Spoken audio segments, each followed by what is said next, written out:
Let's give it a try.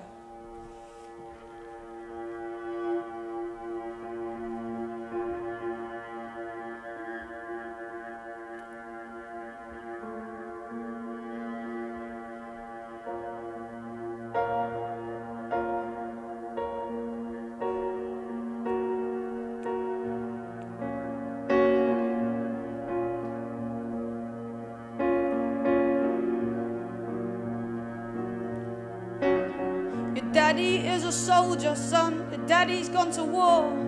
His steady hands, they hold his gun. His aim is keen and sure. Your daddy's in the desert, in the darkness and the dust, and he is fighting for his country, son. He's doing it for us. Your daddy's coming home soon, not long now till he's back, and we can dress you in your smartest shirt and meet him down the track, and he will put you on his shoulders and you will clap and sing and laugh, and I will throw my arms around him and feel him close to me at last. Your dad ain't left the house again, your dad ain't brushed his teeth, your dad keeps getting angry and at nights he doesn't sleep. He's been having nightmares and he seems worn out and weak, and yes, I've tried to be there for him, but we barely even speak. It's like he don't know what to say to me, he don't know how to tell it. He's won medals for his bravery, but he just wants to forget it. He's drinking more than ever, I can hear him cry when I wake up in the night, and I feel him shaking at my side.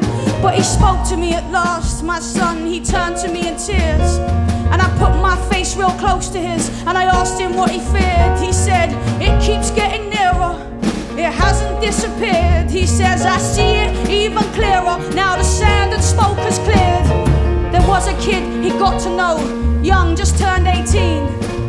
Good kid, his name was Joe, he kept his rifle clean. Now Joe's girlfriend was expecting, Joe was smart, Joe liked to laugh, and Joe marched in front of your old man as they patrolled the path. Here's the thing, everything was quiet, suddenly they heard a blast.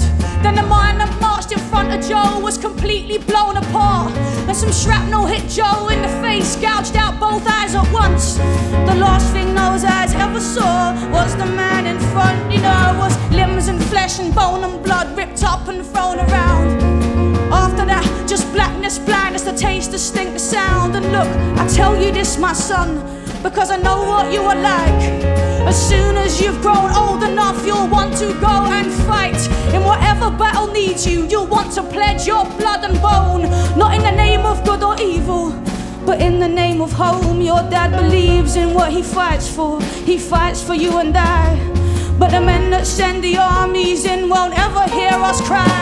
I don't support the war, my son, I don't believe it's right, but I do support the soldiers that go off to war to fight. Troops just like your daddy's sons, soldiers through and through, who wear their uniform with pride and do what they are told to do. So when you're grown, my sweet, my love, please don't go fighting wars. Fight the men that start them, or fight for a cause that's yours. It seems so full of honor, so valiant, so bold, but the men that send the armies in do it in the name of gold, or else for reasons we can't know. And then they tell us it's for Britain, and then the men come home like daddy, angry, and spend their days just drinking, trying to get perspective on the thoughts they can't stop thinking, while their sons stare at their daddy's chests and watch the medals twinkling.